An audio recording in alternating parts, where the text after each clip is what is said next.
بسم الله الرحمن الرحيم. ازيكم يا اصدقائي؟ عاملين ايه؟ يا رب تكونوا بخير. اهلا بيكم في قناتكم، قناة كريبتو فرانكو.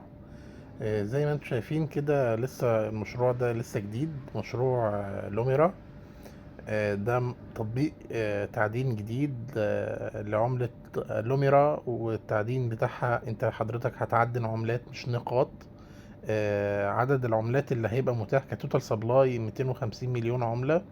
المشروع ده عامل ضجة كبيرة جدا، المشروع لسه جديد، يا ريت نلحقه في الأول. طبعا زي ما انتم شايفين، يعني مشاريع التعدين الخاصة بالتطبيقات وبالتست نت مشاريع قوية، بيبقى ليها مستقبل كويس. عدد العملات قليل، فبالتالي اعتقد ان المدة اللي هتبقى متاحة للتعدين مش كبيرة، فيعني يا ريت نبدأ شغل عليه من النهاردة.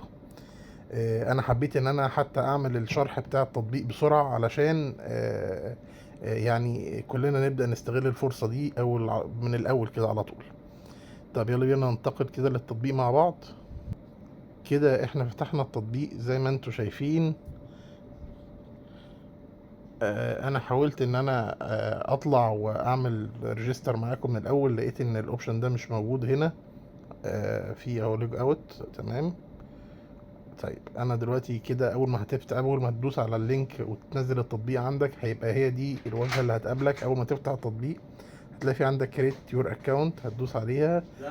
هتبدا هتلاقي في عندك هنا اول حاجه ان انت تدخل النيم بتاعك، وبعد كده الايميل واليوزر نيم اللي انت هيبقى فيه كود الدعوه بتاعك، والباسورد. بعد كده تختار البلد بتاعتك ورقم التليفون وتاريخ الميلاد بتاعك، وتقول ان انت وافقت. بعدين على الشروط يعني، بعدين تبدأ تدوس كريت اكونت.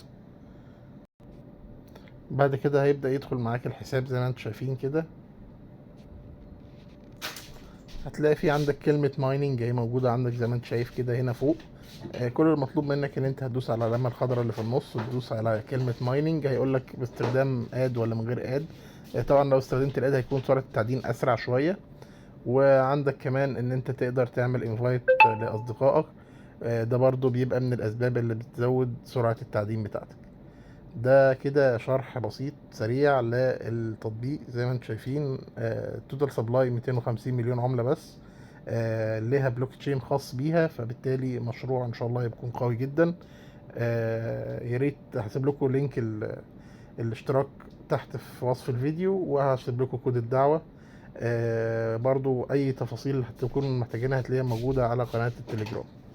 اشوفكم بخير يا اصدقائي، مع السلامة.